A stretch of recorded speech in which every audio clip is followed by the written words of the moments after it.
Israel হবে এই বিশ্বের নেতৃস্থানীয় রাষ্ট্র, এটাতে কোনো ডাউট নাই, সে হবেই এবং অলরেডি সে হয়ে গেছে।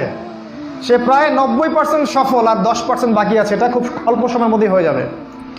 কারণ আমাদের দুর্বলতা আছে যে আমরা যে আপোষে কাদা ছোটাছুটিতে ব্যস্ত ছিলাম, আমরা হালুয়া রুটি খাচ্ছিলাম, এই সময়টুকুর মধ্যে ও প্রচণ্ড শক্তিশালী হয়ে গেছে। ওই ইসরায়েল থেকেই আজকে সারা বিশ্বের পলিটিক্স নিয়ন্ত্রণ করা হচ্ছে, ব্যাংকিং সিস্টেম নিয়ন্ত্রণ করা হচ্ছে, অর্থনীতি নিয়ন্ত্রণ করা হচ্ছে, মিডিয়া নিয়ন্ত্রণ করা হচ্ছে, পত্রপত্রিকাও নিয়ন্ত্রণ করা হচ্ছে, আদর্শ নিয়ন্ত্রণ করা হচ্ছে, সংস্কৃতি নিয়ন্ত্রণ করা হচ্ছে, এবং আপনার এই যে প্রযুক্তি, অস্ত্রশস্ত্র, এগুলো সেখান থেকে নিয়ন্ত্রণ করা হচ্ছে। আর এটাই সেই রাষ্ট্র যেখান থেকে দাজ্জাল মানুষের রূপে বের হবে। এটাই সেই রাষ্ট্র। ওই জেরুজালেম থেকেই দাজ্জাল বের হবে। এ শক্তিশালী হয়ে গেল আমাদের চোখের সামনেই, কিন্তু আমরা কিছু করতে পারলাম না। এই যখন শক্তিশালী হয়ে গেছে, তখন সামনে একটা মহাযুদ্ধ লঞ্চ করবে, যেখানে ৮০টা দেশ পৃথিবীর একত্রিত হয়ে যাবে এবং প্রত্যেকটা দেশের আন্ডারে থাকবে ১২,০০০ করে সৈন্য। এবং এই যুদ্ধে প্রত্যেক ১০০ জন সৈনিকের মধ্যে ৯৯টা সৈনিক মারা যাবে এই যুদ্ধে। এটা হবে পারমাণবিক যুদ্ধ, আপনার সামনেই করানো আছে। এরা যে স্বপ্ন দেখায় ভিশন 20, 30, 50, 100, এগুলো সব বোগাস। এতদিন পর্যন্ত এই ওয়ার্ল্ড আর সার্ভাইভ করবে বলে আমরা মনে করি না। আল্লাহু আ'লাম বিসওয়াব, আল্লাহ পাক ভালো জানেন।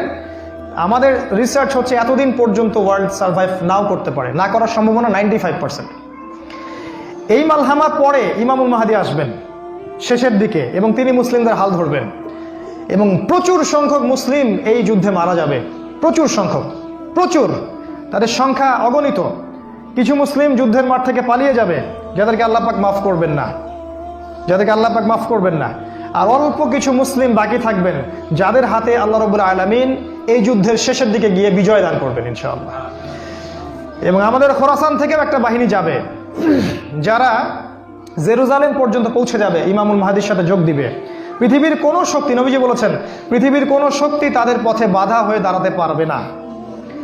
তিনি বলেছেন, তোমরা যদি হামাগুড়ি দিয়ে হয় বা বরফের উপর স্ক্রল করেও হয়, তোমরা যদি ওদেরকে পেয়ে যাও তাহলে তাদের সাথে যুক্ত হইও। এটা নসিহত নবী সাল্লাল্লাহু আলাইহি ওয়াসাল্লামের। এটা আসবে সামনের এই সময়টা। এই মালহামার পরে যখন মুসলিমরা আবারও বিজয়ের আসনে আসবে, তখন মুসলিমরা জয় করবে কনস্ট্যান্টিনোপল বা তুরস্কের ইস্তাম্বুল। এটা এখন নেটোর হাতে চলে গেছে, এটা আবারও মুসলিমদের হাতে চলে আসবে।